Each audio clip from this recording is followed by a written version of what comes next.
நான் கிரிக்கெட் பத்தி பேசப்படுறது கிரிக்கெட்டுக்காக இல்ல. Sachin Tendulkar god of cricket, அவருடைய பையன் அர்ஜுன் டெண்டுல்கரால சாதிக்க முடியல. சுனில் கவாஸ்கர் அவருடைய பையன் ரோகன் கவாஸ்கரால சாதிக்க முடியல.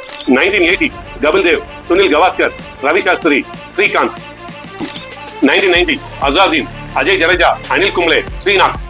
2000 golden era of Indian cricket team, Sachin Tendulkar, Ganguly, Sehwag, ராகுல் டிராவிட். இந்த golden era of Indian cricket டீமால சாதிக்க முடியாதத 2010ல நம்ம தலை MS தோனி, விராட் கோலி, ரோஹித் சர்மா, யுவராஜ் சிங் சாதிச்சு காட்டினாங்க. MS தோனிக்கு அப்புறம் யார் இந்த டீமை கொண்டு போவா அப்படின்னு யோசிக்கிட்டு இருந்த இடத்துல 2020ல சுபன் கில், ஜஸ்வால், சாய் சுதர்சன், பும்ரா கலக்கிட்டு இருக்காங்க.